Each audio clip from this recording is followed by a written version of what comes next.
This is The Sports Source, presented by Bill Hotz and Associates, and by Renewal by Andersen, with your host, John Pennington. Good Sunday morning. Welcome into The Sports Source, presented by Bill Hotz and Associates. Today we have a lot to talk about. We've got a Tennessee basketball team that's doing things I've never really seen before. For them, we've got Tennessee football talk because the offensive coordinator search is going to go on until I'm 65 years old.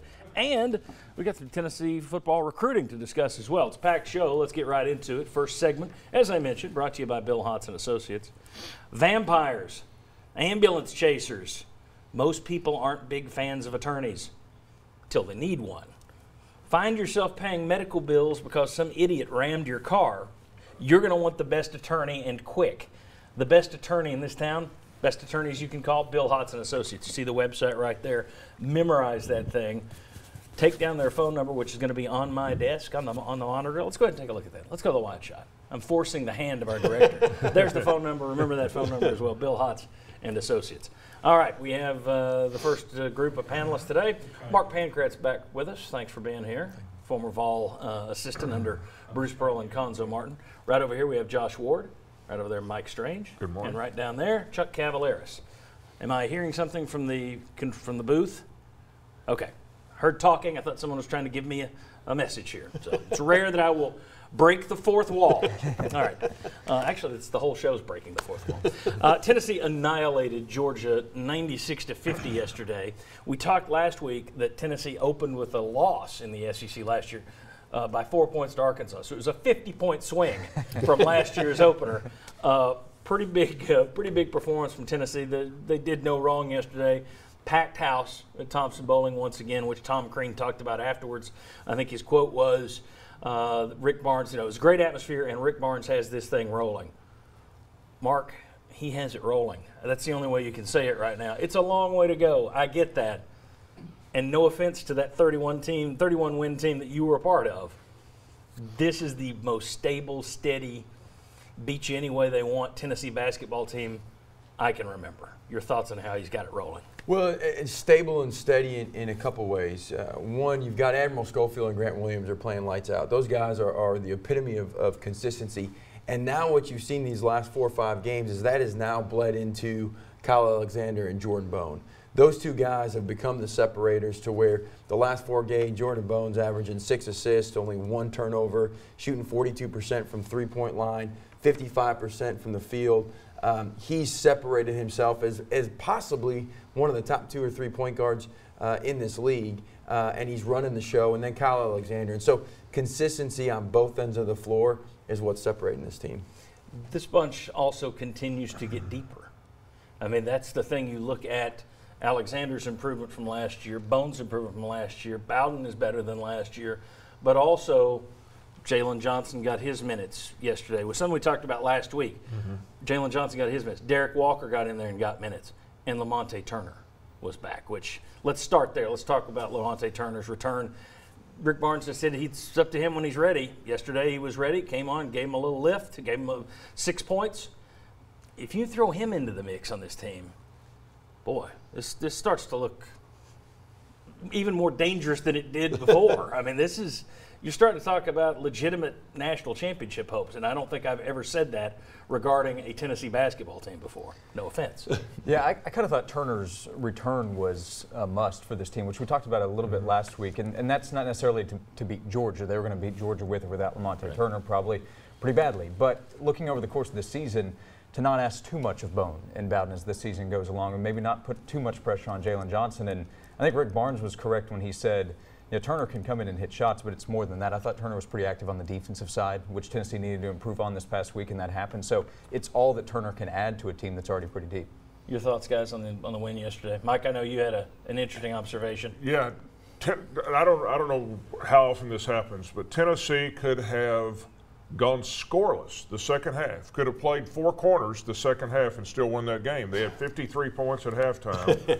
Georgia finished the game with 50. Remarkable. I can't ever remember that. The thoughts in general on the game? I thought Georgia has a really nice inside player, and Grant Williams got 2 fouls on him in the first minute, and that certainly changed any hope Georgia had of making it a game.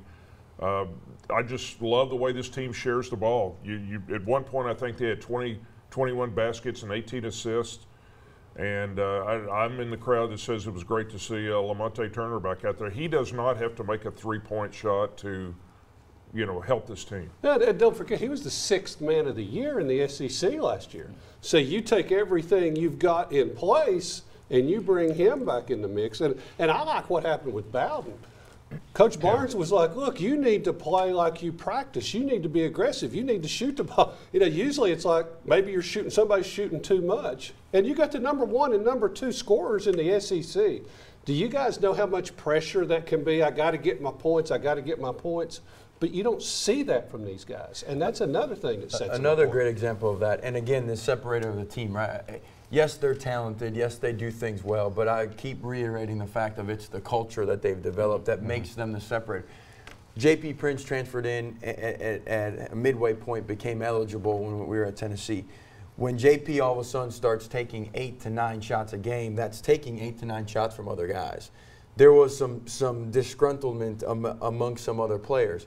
You see yesterday, all I was watching when Lamonte was in there, when he was getting shots or going to the basket, the rest of the guys were cheering as much as anybody else, excited for Lamonte Turner. And that's the thing that separates this team is I had some concern that maybe Lamonte comes back and now because that pulls shots or pulls minutes from other people, it makes Jordan Bone, who before had no pressure or had all the pressure because he had a bench guy behind him, he doesn't have that. So maybe that's why he's playing really well. He was just as excited for Lamonte, and that's what separates his team. And let me put up some stats here. This is basically just your box score from yesterday. What I did was everybody with double-digit minutes, and we talked about this last week.